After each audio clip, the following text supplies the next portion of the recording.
right. Let's see. We're not quite showing up on the YouTube just yet, but I think we're going to be showing up in a little bit. Grab my cord since we're not live yet. There we go. Are we going to be going in a consistent order? Like, just for example, say like Rachel's always first and then Deb's always second, and or no, is it I'm not that organized. Oh no! But I am trying to because some of it is like for the most part it is kind of that order. But I wanted to sometimes like segue from one similar books to the next. Mm-hmm. So hopefully that goes well. Okay, so I have some notes, so I might need a second to like find my notes if I get called for a certain book. Is that okay? Sure, no problem. Okay. Yeah, I'll try to have my stuff in front of me too here. Mm-hmm. All right, welcome everybody. We are going to do this best and worst manga business this time. So our pals at Comic-Con decided not to host this year, but that's okay. We took matters into our own hands. And we're going to do live thanks to our friends at Comic Beat. Thank you, Heidi McDonald, for stepping me through this. I hope everything goes well.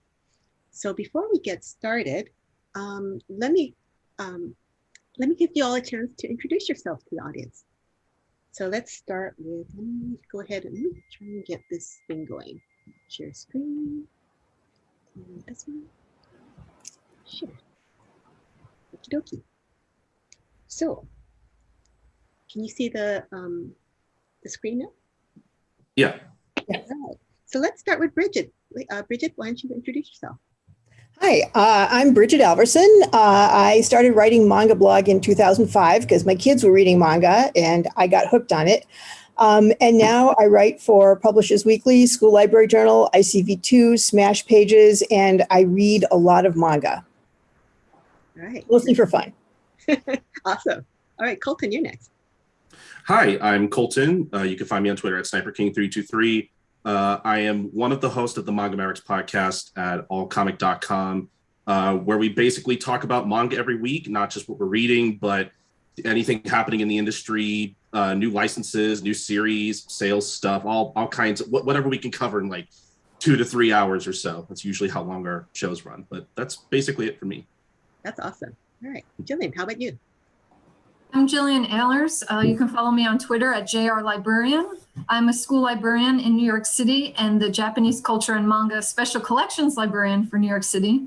I also started a webinar series titled Manga in Libraries, so you could check that out at mangainlibraries.com. Rachel, how about you next? Hi, my name is Rachel Lapidow, and I am a freelance copy editor and proofreader. I do work for DC Comics, Yen Press. I also do work for role-playing game guides, and I have been writing reviews of manga and comics for Panel Patter since about February. Congratulations. Thank Glad you. to have you. And I'm Deb Aoki. I write about manga for Publishers Weekly. Sometimes I write for ANN. And I'm also one quarter of the Manga Splaining podcast, where we introduce great manga to people who don't read much manga.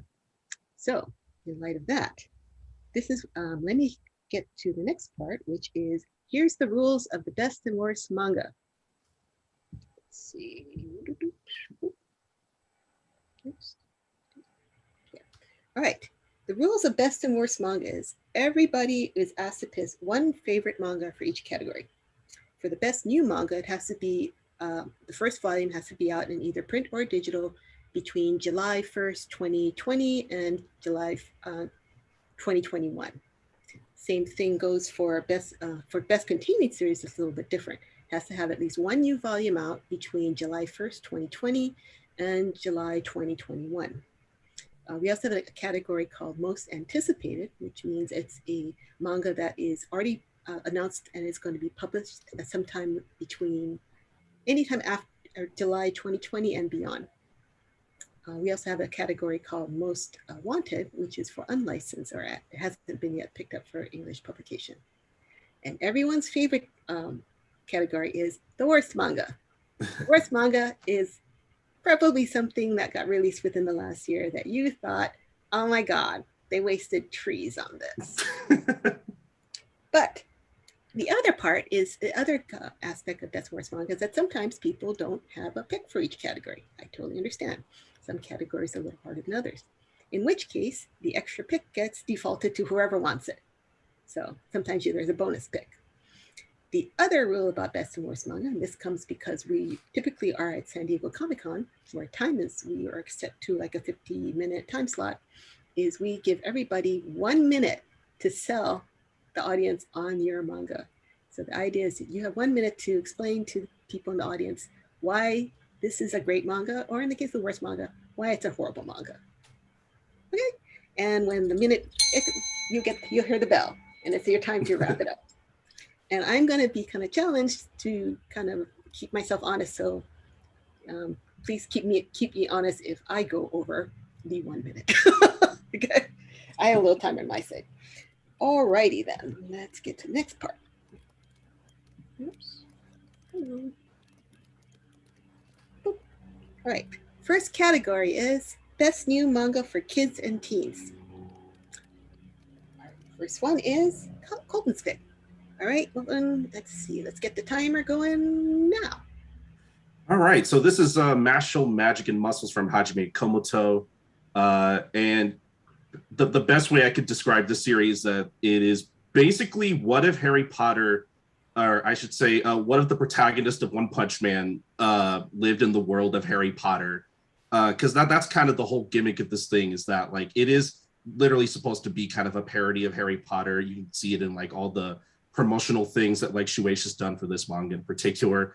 And yeah, that's kind of the conceit of the series. It's mostly like a comedy gag manga kind of thing, but it also kind of eventually turns into like an action battle manga kind of thing. A pretty good one, I think, personally. But originally, when I like first started reading this, I wasn't sure if this was going to last because Shonen Jump is just that cutthroat. But it seems to be doing very well and has like its very passionate fan base. A lot of people really like this, and I don't know if it's like necessarily like earth-shatteringly like. Oh, there we go. All right. Well, I tried. That was pretty good. Okay, so the next one is. This is Brigid's pick. Go ahead, Brigid.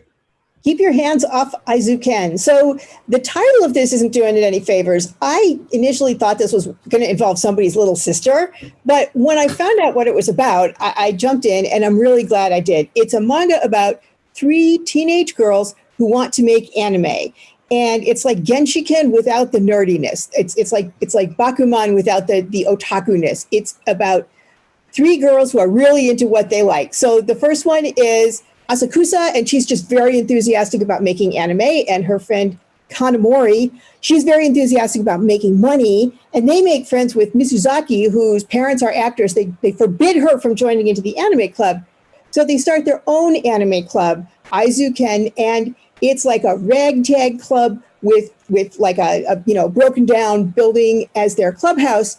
But what really makes this is these girls are so into what they are doing, and Asakusa in particular, like she creates these settings and these mechs, and as they're talking about them, they like literally the scene appears around them, and it's just everything that's great about having an enthusiasm. It's a great read. I've only read the first volume. Number 2 just came out, and I'm really looking forward to it.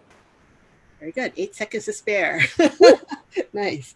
All right. Next one is Jillian's pick. Go ahead. Okay, wait, before we start the timer, just want to say that I'm going to be reading book talk. So like if I'm going too fast, I don't know, I'm sorry. Okay, we're ready? Okay, it's just a warning. This is the school librarian in me. Okay, Got it. I'm ready. All right, there we go. Spy Family is a spy manga full of action and heartwarming moments. Lloyd, codenamed Twilight, is a spy and a master of disguise. He has incredible memory and problem-solving skills and will do whatever it takes to prevent war. His next mission requires him to infiltrate a private school, but the only way he can successfully complete this mission is to create a family. Yor, nicknamed Thorn Princess, is a lethal assassin. She has incredible physical skills and fighting abilities. Yor is the woman that Lloyd marries, but little does he know she also needs this marriage to create the perfect cover. Anya, the young girl that Lloyd adopts, is the result of an experiment that left her with the ability to read the thoughts of others. Because Anya did not receive a good education, she relies on her telepathy. No one in the family knows each other's secrets, well, except for Anya, but she's not telling anyone anytime soon. What fun would that be? This is the perfect manga for anyone that enjoys comedy, action, and dogs with psychic powers. Damn, you're good. Oh, yeah, just in time. You are a pro. Awesome. All right, I'm going to try and keep myself on. Oh, this is Rachel's pick. Are you ready? Yes. All right. So this is Cells at Work Baby, and this is a spin-off from the main series Cells at Work, which I discovered and fell in love with. And this is a version that is more geared for younger readers. It starts out in a baby about to be born. And so you have, again, like with the main Cells at Work, you have the red blood cell that keeps getting lost. You have the white blood cell that helps her out a lot. But I just love all the information that is conveyed in the series. I've read the first 2 volumes so far. I think they're up to 3 now. And it's just a lot of information about how babies grow, what they need, lots of different things about the human biology. And it's just been so great to learn. And I think this would be a great title for a child who's going to become a big brother or big sister. Or someone who's going to be maybe babysitting down the road. So this is my pick. Sweet. 4 seconds left. Very good. All right. Let me switch on over to my pick. All right. All right. Kageki Shoujo is basically it's about a school that's kind of dedicated for people who want to get into the theatrical arts. It's a super competitive school just for girls who want to get into an all-women theatrical group, kind of like Takarazuka. The story focuses around Sarasa, who is the girl on the cover. She's very upbeat, very can-do, and then she meets this other girl, Ai, who is very withdrawn and very kind of cold. But we later find out why Ai is very cold, because she was molested by her mother's boyfriend, and she just kind of has to work things out. But anyway, there's some content warnings in it, but I think it's a really well-drawn, really interesting and heartwarming, uplifting manga. There's an anime out now, and I suggest you watch that as well. It's on Funimation. Did it, yeah. Okay. All right. Now we're on to best new manga for grown-ups. Let's see, let's get that one. And the first runner-up is Jillian. Ready? Yes. Okay. Heaven's Design Team is a science manga full of humor and fun facts about animals. When God created the earth, it was to be populated with wondrous and majestic animals. While God has many ideas for these animals, the thoughts of creating them seem tiresome. So this work was outsourced to Heaven's Design Team, a group of designers and engineers that share their names with the Roman gods. This team works tirelessly to fulfill the unique and sometimes quirky requests for animals. Using their knowledge of biology and physics, this team, through trial and error, works until they get their designs approved. Shimoda, the mediator between God and Heaven's Design Team, watches and observes as new animals are created, from koalas, pandas, and otters to owls, hummingbirds, and penguins. The possibilities are endless.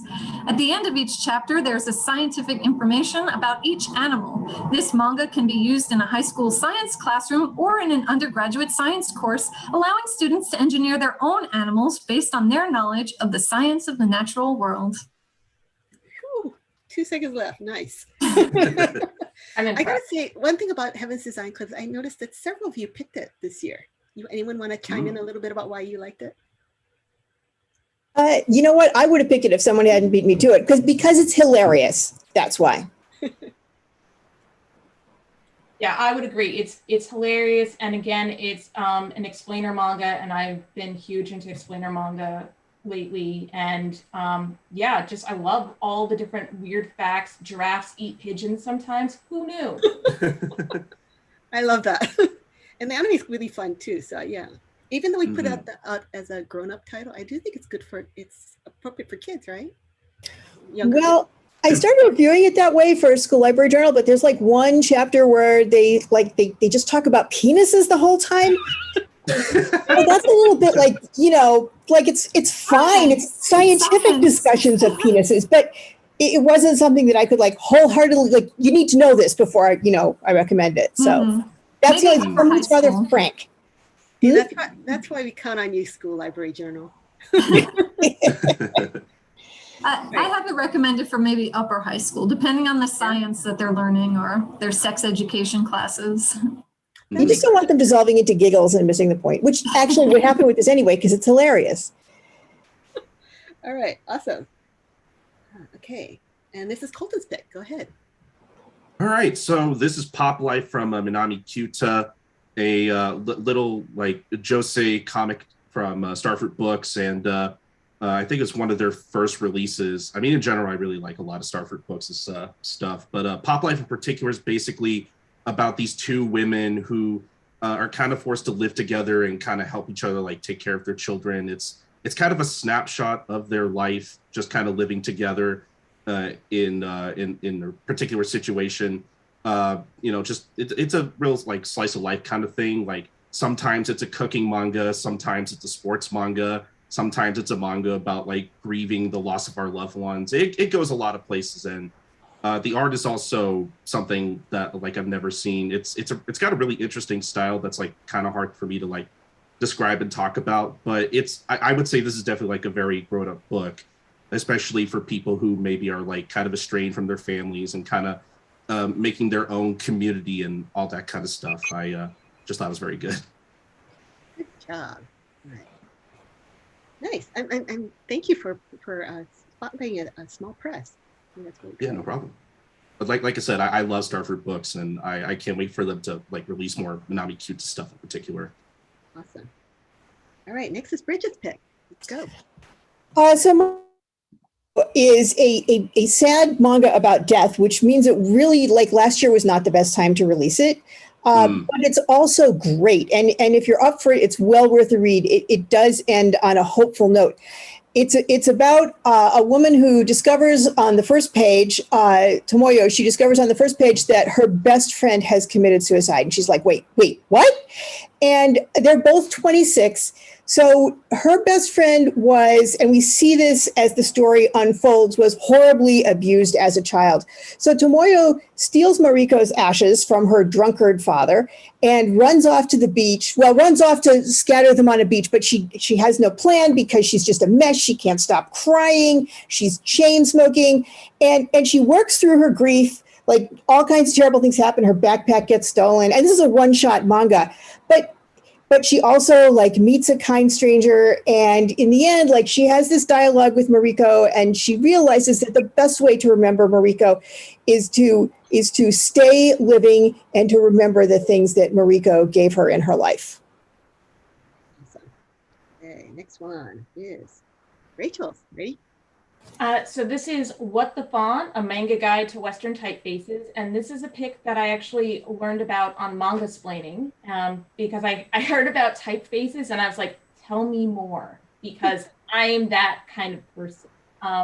Because I do a lot of, I work on Word a lot, I work in PDFs. I have opinions about fonts. All editors have opinions about fonts, and we will not shut up about them. And so I wanted to know, well, why do we have these opinions? And this manga is it's a one shot. It's easy to read. It's a series of 4 panel strips, and the premise is that Maruso works for a company. She needs to design logos for them. She has no background in doing that, and she needs some help. And she gets taken to a library where all the typefaces are people, and she can go up to them and ask, like Helvetica on the cover, Garamond, Franklin Gothic, all of them, and they tell her how they were designed and for why and how they're used. So cool. It's a great one. All right, awesome. Okay, and then we're off to this one. Okay, where do I start with this one? Journal My Father is also a manga splaining pick. It's something I've loved Jiro Taniguchi's work for a long time. He draws really beautifully. But this book, it's with one shot. It was also Eisner nominated. It didn't win, unfortunately. It's basically about a middle-aged man who goes back home to his hometown where he hasn't been back in about 7 or 8 years for his father's funeral. And he finds out as he talks to his relatives that he really didn't know who his father was. And he really didn't know what was going on with him. So he starts to understand who his father was as a man, not just as a father. It's beautifully drawn. It's very heartfelt. I deeply embarrassed myself on this episode of Manga Spring because I just had the ugly cries. I just broke down. And I guess to this day, I kind of can't figure out whether it's because I'm Japanese and my dad was like that, or it's because it's my dad, and regardless of whether he was Japanese or not, I don't know. All I know is that it's really well done. All right. Okay. And that's for grown-ups. That's the end of our grown-up section. So now we're going on to best continuing series for kids and teens. Our next one up is, Colton, it's your pick. All right. So I don't know how much I really need to explain this one because I feel like this series has done a little better since like we're finally getting more dubs of the anime and everything. But this is Case Closed, or Detective Conan as it's known in Japan, from Gosho Aoyama.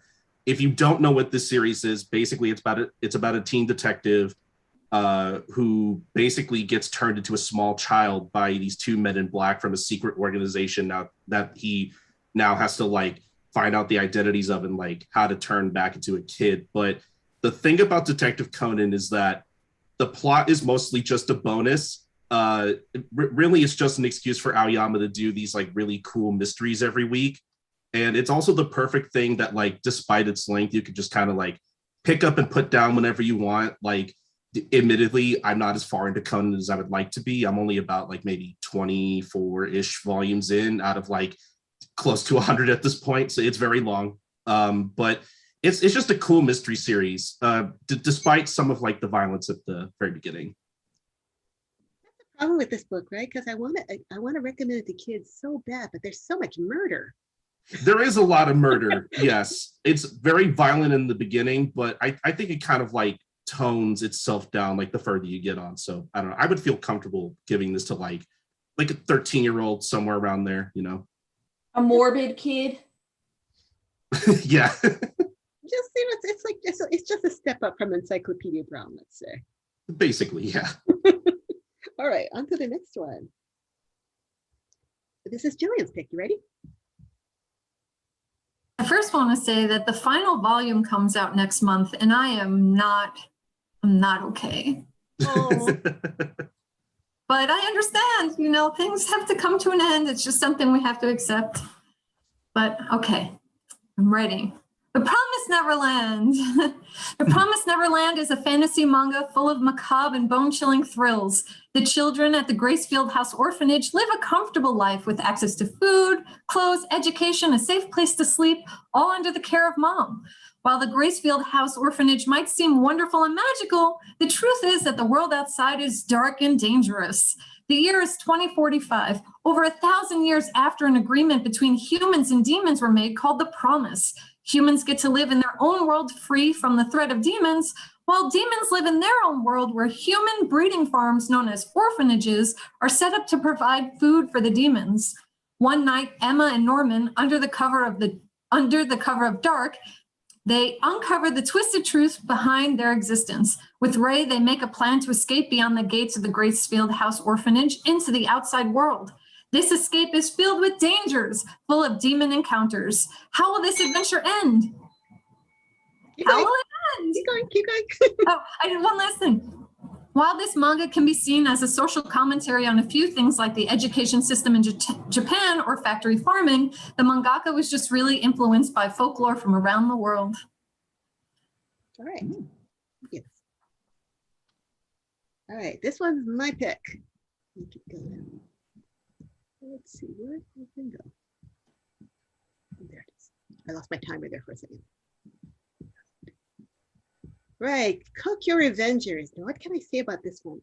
It's basically, everyone says it's kind of like Erased. It's about a guy who's kind of a early 20-something loser. He works in a video store. His manager is younger than him and talks down to him. He's kind of miserable. Then one day he sees that his former girlfriend from middle school died in a horrible accident. And he finds out that it was because of a street gang. Through some magical means, he manages to go back in time to when he was in middle school, and he now has the opportunity to prevent that murder. Along the way, he meets and he joins up with the gang, which is full of cute guys. So needless to say, that's partly why Tokyo Revengers is really popular, is because it's full of cute guys. But also, I think the drama is really interesting and it's super addictive. It's like right now it's about nearing its end. It's about 20 volumes. Kodansha only has it in digital right now. But please buy more of it. Please buy it so we can read it in print as well. Yeah. Oh yeah, the anime's on. Anime's kick ass. I just grabbed volume 1 of this. I'm really excited to read it. It's really good. I guess one thing I've always wondered about is, like, if you look on the back of his bike, there's a little, it's like a swastika, and that's a manji, which is a Buddhist symbol, not a Nazi symbol. But I was wondering, like, is that kind of why they were kind of hesitant to publish it? That could be it, yeah. But it is one of the most popular series in Japan right now, so I think it's just a matter of time. All right, I went way over. Sorry. This series is really hard for me to put down. It's very good. It's good, right? It's cracky. Yeah, yeah. All right, now on to Brigid. Go ahead. Okay, Yuzu the Pet Vet. When you look at it, you go, oh my God, this is like such a typical shoujo manga. It must be really funny and zany with all these animals and this girl with her big eyes. And it's not. It's. Then I started reading the first volume, and like in the very first chapter, a beloved dog dies, and I'm like, wait, like that's not funny. And then like it keeps going like that. So each chapter of this manga is a story. Yuzu is an 11-year-old girl whose mother is in the hospital. And in manga, your mother's in the hospital long term when she's in the hospital, right? It's never an overnight stay. And so her uncle, who's a vet, takes her in and she works at the animal hospital. And she's scared of animals. The first thing that happens is that Sora, their chihuahua, who's their mascot, bites her. But every story has some sort of I want to say a moral, and sometimes it's just like, don't feed your cat onions. And sometimes it's a really deep resonance between what's happening with the humans and what's happening with the animals. So it's not funny and it's not zany and it's probably too sad for a lot of kids, but it's also really, really good. Okay, on to the next one. Reset the clock. And this is Rachel's pick. So this is One Punch Man. I got hooked on the anime first and then just really tore through the manga series in like a very short span of time.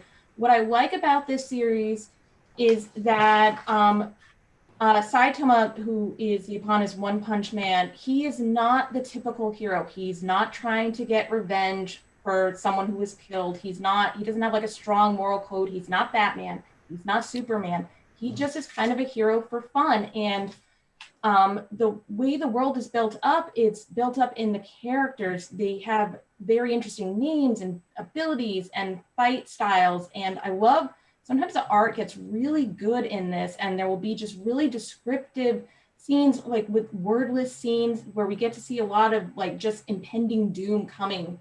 But it's also just so much fun. It's really funny, and it's very, it just has like a lot of energy to it. It's a fun one to read. Oops. Pretty much perfect. Okay, on to our next category. Best continuing series for grown-ups. See who's up first. Colton again. Ready? Yep, ready.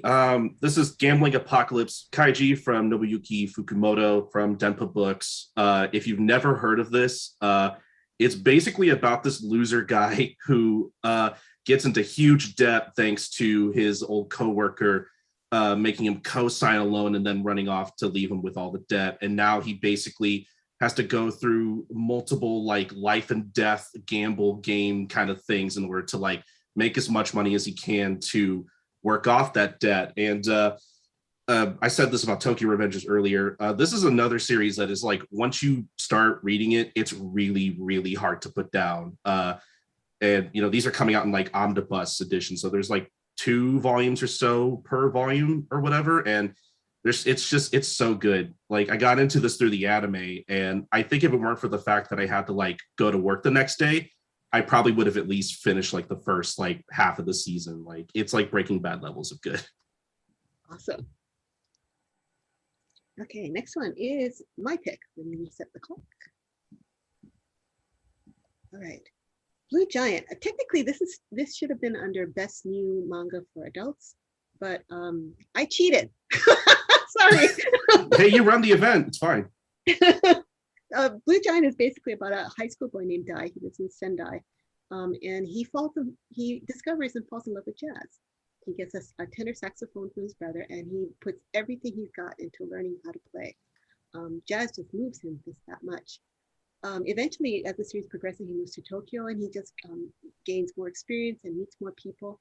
One of the neat things about this book is that the way that it's structured is that at the end of the chapters, you'll see some of the characters that, and it'll be like, it looks like it's 10, 20 years later, and they're reminiscing about how they met Dai and how he's such a special person, and how he, it kind of hints that he became a really legendary jazz musician. It's really uplifting and fun. It's 2-in-1 volumes. It's up to volume 6 right now because it's 3 volumes, and it's really lovely. The art's great. Mm-hmm. My only regret is that I can't hear what he's talking about. So sometimes I'll go to YouTube and I'll get the song and I'll play it and I'll read. It's really great. I learn a lot about jazz. Mm-hmm. All right, next one is Rachel's pick. Okay, so I have 2 Cells at Work spinoffs. This is Cells at Work Code Black, and I love this. I like to think of it that if in the main Cells at Work, the body is healthy, but it's a little bit hapless. It gets into scrapes and bumps and things like that. If that main body was like a busy supermarket, this body is like a Kmart that no one knows is still open. It hasn't been renovated since the 90s. It only gets deliveries of like energy drinks and booze, and like raccoons come by every night and just knock everything over. I mean, that's what this body is like. And it's telling you everything that you like, what not to do, basically. And I love the stakes are very real. The stakes are very high, and characters are lost. If you don't like reading where named characters get killed, this isn't the series for you. But it's again, you learn a lot about the human body. I didn't notice that you picked the 2 Cells at Work, that you got the baby and the adult. I really like it. I love how you just described the body. It's Kmart. That whole description was just. That was perfect. There's a Kmart like that by me, actually. Very real. Perfect description. All right, here's Jillian's pick. Here we go. The Way of the House Husband. Yes. The Way of the House Husband is an action manga full of unexpected adventure and giggles. Tatsu, also known as the Immortal Dragon, is a retired Yakuza boss with a terrifying reputation. After leaving behind a world of crime and violence, Tatsu now applies this energy and intensity into being a house husband. Tatsu is devoted to supporting his wife, Miku, who is a career woman with a strong work ethic. She's also a secret otaku with no interest in being a housewife. So, donning an apron, Tatsu engages in daily domestic tasks, which include cleaning, laundry, grocery shopping, and cooking. All of the skills that he has acquired in his former life help him to be the ultimate homemaker. While Tatsu is now trying to live a peaceful life, there is not a dull day to be had. From frequent run-ins with former Yakuza, aerobics class, cooking class, fuzzy mitten sales, his first part-time job, an epic rap battle, chasing a neighborhood cat, planning a birthday party, and more. This slice of life manga is a must-read because every new story is uproariously funny. Awesome. I love this one too. It's great. This one's great. Next up is Brigid's pick. Goodbye, My Rose Garden. If you liked Emma, you'll love Goodbye, My Rose Garden. It's basically a Yuri spin on a similar story. Hanako is a Japanese girl. She loves to read. She learned English from her teacher in Japan, and she travels to England to meet Victor Frank, who's a mysterious novelist. She loves his books, but when she gets to England, she realizes like literally nobody knows who she is. So, she's getting yelled at by someone and she's homeless. And this nice lady says, come home with me. And next thing you know, Hanako is the maid to Lady Alice. But Lady Alice wants Hanako to kill her because it's 1899. Lady Alice is from a noble family and it is not okay to be gay. There's tons of drama and twists. There's an evil boyfriend and there's like all kinds of unexpected and yet somehow sort of predictable things that go on. The art is beautiful and the characters are great. This is it's 3 volumes. It's complete in 3 volumes, so it won't take up too much of your life. And it's just a really good, dramatic romance. I had not heard of this one before. I had not come across my radar. It was so good. Like, I read the first volume and then I literally emailed the Seven Seas people and I was like, I need the others. So I couldn't put it down. Awesome. Okay. Here's our favorite one, the worst manga for any reader of any age. Let's see what's under the hood this year. All right, Jillian, what do you have to say about this one? Sorry, everybody. Okay. Fire Force is an action and fantasy manga set in steampunk Tokyo. Shinra is a boy that possesses the ability to run at the speed of a rocket and leaves behind what has come to be called the Devil's Footprints. He decides to join Special Fire Force Company 8, a team of pyrokinetics that are seeking to figure out why the people of Tokyo are spontaneously bursting into flames. There's a lot of action and creativity in this story that could keep readers engaged. So what makes Fire Force, in my personal opinion, the worst? Well, it's the excessive amounts of fan service. The fan service is just so blatant and out of place. It ruins the characters, it ruins the plot, it ruins the action. The patterns of fan service in Fire Force is the sexualization of the female characters, non-consensual touching, panty shots, tripping and groping, clothes flying off, nudity, and more. We can have a whole conversation about why fan service exists, but sometimes it just does nothing for the story. As a youth librarian, I unfortunately cannot have Fire Force on the shelves in my school library. Yeah. Sorry. Good one. Okay. Next one up is Colton's pick. All right, this is Zip Man from Yusaku Shibata.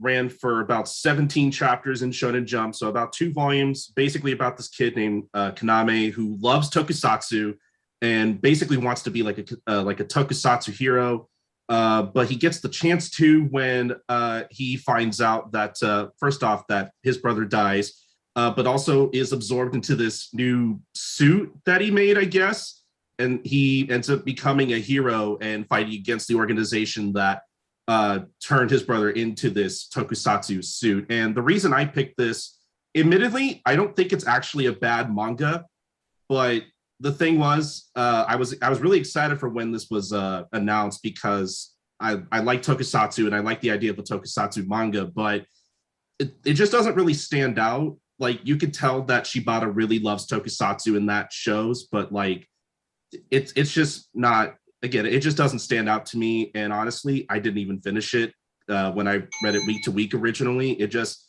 didn't really keep my attention, unfortunately. Apparently, Shonen Jump readers agree because I think it only got to 2 volumes, huh? Sure did. That's pretty normal for Shonen Jump. All right, on to our next word. Brigid's pick. Oh, this was interesting because this was the most anticipated last year. Go for it. I know. Yeah. You know what? And I'm a little bit the opposite of Colton here because, and I have to confess, I put this on the list and committed to it. And then I actually read it. And I felt pretty comfortable picking this. No, but let me say that I kept, so what's a bad manga? It's unreadable, right? And this one, I was like, I hate the title. I hate this woman with her spirally eyes. You know she's going to be one of these itsy. Oh, no. What's with the arrows sticking out of her head? Stupid title. I've given birth twice. It's nothing to know. You just do it. So, and like I would read like the opening sequences and I was like, I'd throw it across the room and read something good. But I'm ethical. So when I sat down, so I said, okay, now I've picked this. Now I have to actually read it and endure the badness. And what happened was that actually, once you get past that kind of manic beginning, it's really kind of good. She does do this dumb, everything's, I'm infertile, it's my fault. What do I do? And not all of the information is really 100%. But it talks about stuff that nobody talks about, like all the weird, awkward, embarrassing stuff that nobody talks about. And I really like that. I actually think it's really important to have a book like this. Also, I liked her husband a lot. She said he was a pervert, but I think that just means he likes sex. I mean, it's a funny book. I don't know who the audience is for this, to be perfectly honest. But I do think, as someone who's been through all some of this myself, that she does provide some good, honest talk about what happens. And so, yeah, it's I don't hate it, as it turns out, as much as I did when I started it. I guess that's kind of an endorsement, kind of. No, it's actually pretty good. It's just also pretty bad. It's got, but it's like almost in equal quantities. Interesting. Fair enough. Oh, this one's Rachel's. That's good. See what you have to say about this one. So Beauty and the Beast, I was hoping that this was going to be sort of like a slice of life manga, like about building sort of connection between neighbors, but the main character is a 28-year-old woman who is a widow, and her next door neighbor is a high school boy who's on the baseball team. He lives by himself so that he can go to high school, and her whole day revolves around like what she's going to cook him for dinner. Every day she's having him over for dinner. It gets really inappropriate very quickly, and there's just she shows up at his practice, she's just watching him working out. She shows up again and she's like, oh, I made this picnic lunch for my friend to view the cherry blossoms with, but they didn't show up. Will you come with me? And he's like, okay. And then she's like, so actually I didn't have a friend, I made that all up. So yeah, if this was a man who was 28 and if this high school student was a girl, totally inappropriate. It's not cute. It's, you know, and the artist takes pains to let us know that like she's got a banging bod, and it's like, that's great. Find someone appropriate. Woof. Yeah. I had misgivings when I read this book too, and I and some people who've been reading in Japan said they swear it doesn't get inappropriate, but it is. Yeah, it flirts there, doesn't it? Starting to lie. Yes, America, Japan. All right, here's my pick. Now, in years past, it's been more and more difficult to find a worse manga because the quality of manga that we're getting is much better. So, you know, I had a couple manga on the list originally, but I thought it was kind of so about, but maybe I didn't. It was disappointing. Then Dungeon Toilet came along, and all my problems were solved. It is stupid. It is poorly drawn. It's basically kind of like, okay, like those Dungeon, right? They go down the dungeon, they cook the dragons and the mushrooms and whatever. This one, the guy in the party, this guy and two girls, he is fixated on finding the best place to take a poop. And so that sounds great. So like one time he runs into these slimes, right? He goes, ooh, slimes. And they go, ooh, slimes. And he goes, hey, his first thing in his mind is, this is going to be great for wiping my butt. And then one of the slimes crawls into his butt, and then this happens. Let's see, is it running? So it's, let me see, I clicked the wrong one. I gotta show you this scene because it was the one that made me cry. Anyway, it says, no, a slime hit on my butt. And it's just like that. The rest of the manga is just like that. It's kind of like, and then there's all kinds of fun factoids about toilet paper and toilets around the world. So it's kind of an explainer manga, but in the end, it's a pretty shitty manga. I see what you did there. That's pretty good. Deb, you're just convincing me on this, if anything. This actually fits right up my alley. I think I want to read this. I think they should have named it, I don't know how to go to the toilet. But I know the word dungeon sells books these days. Oh my God. I mean, every time I do the best worst manga and I'll bring it to the panel, I'll say, who wants this piece of horribleness? And I never run out of takers. So thank you, Dungeon Toilet, and thank you, Seven Seas, for saving me from a so-so worst manga pick this year. All right, next up is the most anticipated new manga, the manga that's coming out in anytime after August 2021. Let's see what we're looking forward to. First book is Colton's pick. Go. All right, so this is the original Kamen Rider manga from Shotaro Ishinomori that is going to be coming out later this year. And when I first heard that Seven Seas licensed this, I was very excited. Like I mentioned earlier, I don't talk about it a lot, but I do like my tokusatsu, and I especially love Kamen Rider. I love that it's getting more play here in the West. I love that more is getting licensed. I just love that we're getting more like classic titles that I never thought would be like available just in general. But yeah, and in general, I've also never read any of Ishinomori's works. I still need to get to his Super Sentai manga, which I do have my copy of. I just need to read it. But I definitely can't wait for this. I've always wanted to check out where Kamen Rider came from, because I believe this came out before the show. I don't know off the top of my head, but I just love getting more classic manga. So I'm definitely really looking forward to this. Perfect. I love Shotaro Ishinomori too. I grew up with Kamen Rider. It's really cool. All right. Next one is, oh, this one's mine. Let me reset the clock. Boop. All right, Witches is by Daisuke Igarashi. He did Children of the Sea. This is a 2-volume manga that's being released as a 1-volume omnibus. It's basically short stories about witches. And it's very interesting because the witches, like one of the main stories is about a woman from Britain. She goes to like the Middle East and she meets a boy, but she tries to get his attention, but somehow just never succeeds. But because her sense of rejection burns so deeply, she later becomes rich, becomes famous, wealthy, and she goes back to that same marketplace where she met that boy. He's now a merchant in the market, and she's determined to wreak revenge upon him. But it's not just about that story. It's also about witches in space. I don't know how he's going to do it. Witches in space sounds amazing. So it's all kinds of short stories about witches. His art's amazing, and I'm really looking forward to this one. Okay, next one is Jillian's pick. Here we go. Just look at that cover. Dude. So all the blurbs I've shared before are ones that I wrote, but obviously since I haven't read this yet, I had to scour the internet to get some blurbs. So Rose and Blood is a gothic vampire manga that makes its debut in the fall of 2021, I think in December. And here's a blurb I found online. So, rescued from a horrendous carriage accident, Stella awakens at a gothic manor in the company of her saviors, a group of impossibly gorgeous men. Their gentlemanly manners conceal a brutal, inhuman thirst. Can she unravel the mystery of their condition and escape before it's too late to tell danger from passion? And here's another blurb I found. En route to a new job that she hopes will turn her fortunes around, Stella almost loses her life, if not for the intervention of Levi and the other mysterious young men who inhabit an impressive mansion guarded by roses. She surely would have perished. With nowhere to go and having caught the eyes of these handsome men, Stella takes a job as their maid, but danger from this mansion's denizens lurks around every corner. Aside from being a story about a young woman trapped in a gothic mansion surrounded by roses with handsome vampire men, #dreams, this artwork looks incredible, and I cannot wait to sink my teeth into it. I see what you did there. I try to pull a Deb.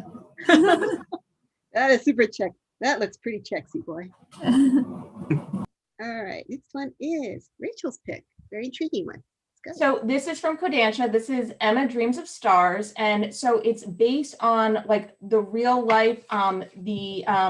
Emmanuel I'm not going to say the name, but that she was actually like worked for the Michelin inspecting restaurants. So like, I guess like a very fancy food critic. I don't know much about this world at all, but I love learning about these sort of like these jobs that seem like very sort of like fancy and luxurious and just sort of like finding out all the stuff that goes on behind it and all the skills that you need to have to actually get the job and keep it. So I'm looking forward to this one. And I'm betting it's going to be a good one to read while you're having lunch. So. Oh, yeah. I hear it's going to be published in full color too. Yeah, the art looks good. The foods look good. So. It's really nice to see a food manga in color because, I mean, a lot of times manga manages to make food look yummy even in black and white. So this should be really extra appetizing. All right, next one is, this one's my bonus pick. Because I can. March Comes In Like a Lion by Chika Umino is something that I've been wanting to see licensed for a long time. And Denpa Books swooped in and picked it up, and it's awesome. The anime is on Netflix, Crunchyroll, and so on, but it's basically about a young boy who is a shogi genius. He's a genius at chess, and he becomes a professional chess player. But he also is a very lonely, a loner at school. But he lives by himself. He's estranged from his stepfather. he finds this family of his sisters who show him love and unconditional acceptance, and he grows as a person as he goes through the trying this whole process of becoming a professional shogi player. Beautiful art. It's by the artist who did Honey and Clover. Right. Next one. Oops. Onward to Most Wanted, but Not Yet Licensed manga. This one's a tricky one because it's the qualifications for this one is either it's only available in Japanese or it's in other languages but not English, or it's out of print. Or might need is up for a license rescue. So the first one we got here is Jillian's pick. Oh, so cute. Okay. All right, hold on. I gotta. Whew. Love this bird. Okay, My Name is Mrs. Soji is a manga about the daily adventures of Mrs. Soji the cockatiel and her owner, Yay. The only blurb that I can find about this manga is as follows. The cockatiel is Soji-san is with her master Ye-san again today. With red cheeks and plumes standing tall on her head, she's a little bunny riding on her master's shoulder, a fluffy, crested, happy life with a little bird. So hear me out. There's cat people, there's dog people, they all get their manga. But like there's also bird people. This manga was introduced to me by a friend who loves to read cat manga. After hearing about my frustrations with the lack of cockatiel representation in manga, she uncovered this series for me. Okay, so there is one famous cockatiel in manga, Hitari, also known as Shooting Starwing from Tokyo Ghoul. He's a chubby little yellow cockatiel with a star mark on his gray wing. Fine, he's cool, but he's a tertiary character. We need a cockatiel protagonist. Every time I look at this cover, it melts my heart. I will probably just buy it to look at the art and maybe try to translate it myself, but please let's up the game on translated bird manga. I hear you there. So cute. Okay, next one is Colton's pick. All right. People who know me are not surprised by this pick, first off. Second, this is Nero Supernatural Detective, or Majin Tante Nogami Nero from Yusei Matsui, who you may recognize that name as the author of Assassination Classroom. This series in particular was his first series before that one. And it's basically about this demon named Nero who comes from hell. He basically solves every mystery in hell. And so he comes to the human world to start up a detective agency with this high school girl in order to solve mysteries in the human world, because he actually lives off of the energy that comes from him solving mysteries. And it's about as abstract as it sounds. Yusei Matsui is probably one of my favorite, like, just comics artists just in general. I always love his stuff. I love Assassination Classroom. I also love his new series in Shonen Jump, Elusive Samurai. That's been very good. But for some reason, we don't have this available. And I really think that on the success of Assassination Classroom alone, I really hope that maybe Viz could pick this up one day. I'll buy it day one. Like, this is seriously one of my favorite comics of all time. Love it. Next one. All right, I'm going to talk about this one. So I'm pretty late to the Hajime no Ippo game. I mean, I didn't get picked to this until David Brothers recommended it to me. When I was in Tokyo before the shutdown and all that stuff, there was a big exhibit of the original art from Hajime no Ippo. And basically, Hajime is a boxing manga. It's about a high school kid who kind of starts out kind of, shy and meek, but he eventually becomes like a champion, a fighter. What's really fascinating about this is that it's a great mix of humor and action and characters that you just fall in love with, even though sometimes they're kind of goofy and rude. And you also learn really real things about real boxing techniques and real boxers. It's really addictive. But of course, this is the new impossible dream of licensing because it is 131 volumes. Yeah, bummer. Anyway, go buy the anime from Discotheque. It's well worth it. It's also on Crunchyroll. All right, next one is, by the way, Hajime no Ippo is longer than One Piece. Let's put that into perspective. One Piece is only at volume 100 now. And One Piece took me a year to read. That's impressive that you read it all.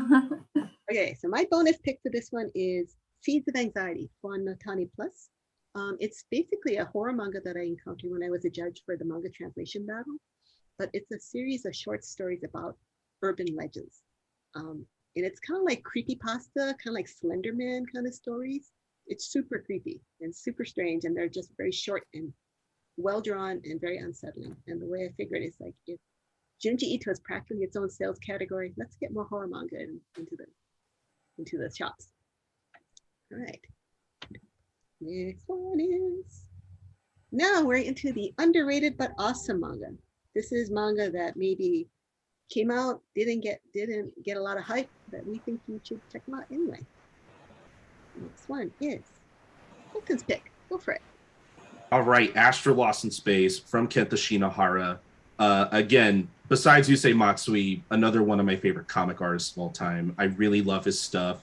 And I think it's kind of a miracle that this was picked up in the first place, because his previous series, Sket Dance, which was basically like a comedy drama kind of thing, never got picked up. But this even got like a simulpub from Viz and everything. And it's only 5 volumes, so it's very short, but it tells a very complete, compact story, basically about a bunch of kids who think they're going to like a planet camp kind of thing, but they're actually transported to the middle of nowhere in space by this like weird warp thing, and they happen to find this abandoned spaceship, and now they have to basically travel from planet to planet to find their way back to their home planet.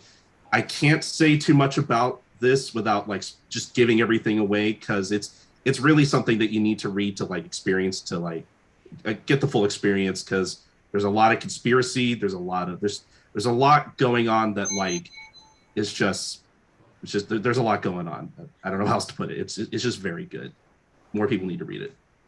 I want to second that. I really, really liked this manga, and I picked it up kind of reluctantly. I'm not a big sci-fi fan, but it's so imaginative when they travel to the different worlds, and you see they reason out the different kinds of creatures and what's edible and what's not. Like everybody on the team has a special talent, and of course there are people who are not what they seem to be, and then they just like hit you with this giant twist. So yep. It is a great story. 5 volumes, it goes fast. Oh yeah. Awesome. Okay, next one is Jillian's pick. So I know this had like a little rough start, but then I think it picked up, and volume 5 is coming out in December. So I'm calling it an underrated gem because I think it needs more love than it's getting. So, all right. Kaiju Girl Caramelized is a science fiction manga full of adolescent awkwardness and monsters. Kuro suffers from a mysterious illness, an illness so rare with no cure that she just needs to learn how to live with it. But that's not so easy when you're a teenage girl falling in love for the first time. In the beginning, Kuro feels that love is dangerous, that love is nothing but terror, and therefore she must learn to keep her heart closed. But as Arata, one of her classmates, starts to pay attention to her, she starts to blossom with new feelings. Every time Kuro is with Arata, her heart skips a beat and her body starts to shift and she turns into a kaiju. To keep this monster secret from being revealed, Kuro avoids all situations where her blood pressure might rise.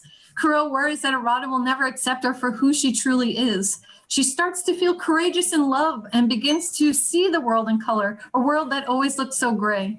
This manga series is for anyone that has ever been body conscious and anxious, but who does not want to give up because they believe in love. I love it. Okay, next one up is Brigid's pick. So Our Dining Table is a really sweet one-shot manga. It's boys' love, and you can almost tell what it's about. There's awkward guy in glasses there. That's Yutaka, although the little kid calls him Yukata all the time. So do I. And then the other one is Minoru. And Yutaka grew up in a family where he was adopted. His older brother bullied him, and he got so shy that he couldn't eat around other people anymore, which really put a dent in his social life.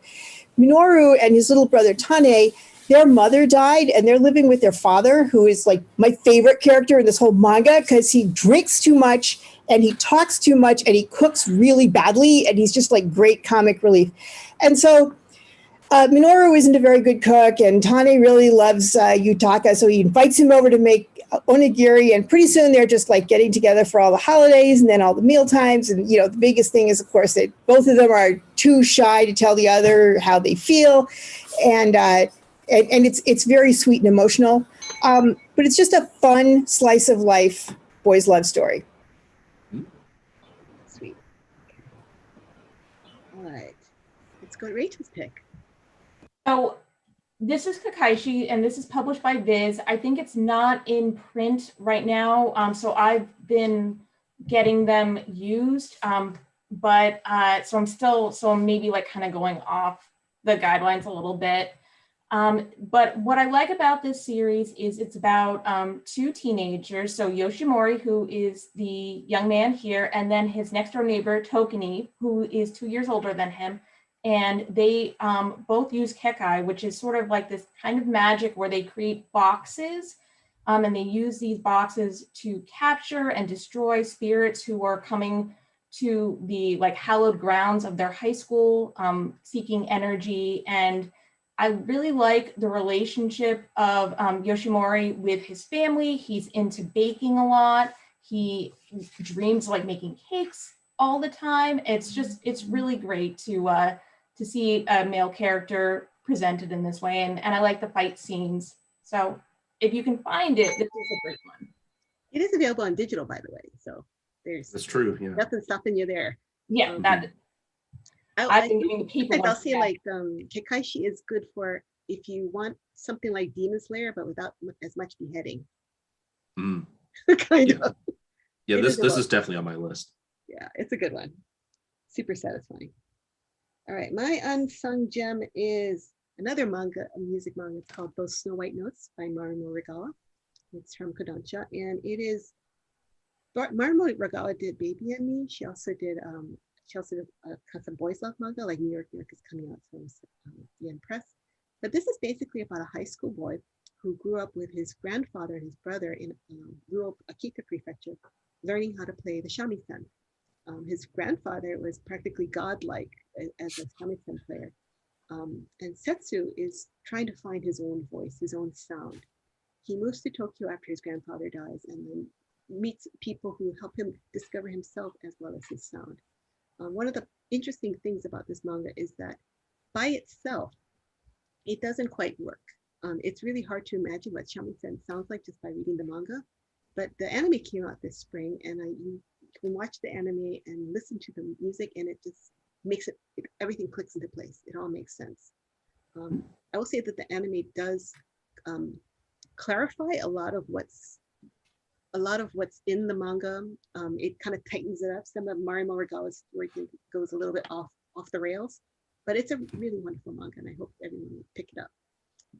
Right. Oops. Oh, just in time. Yeah. All right, and that was the best and worst manga of 2021.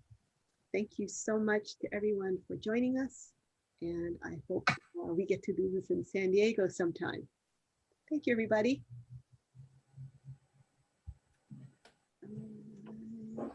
Stop sharing. Let's see. In stream.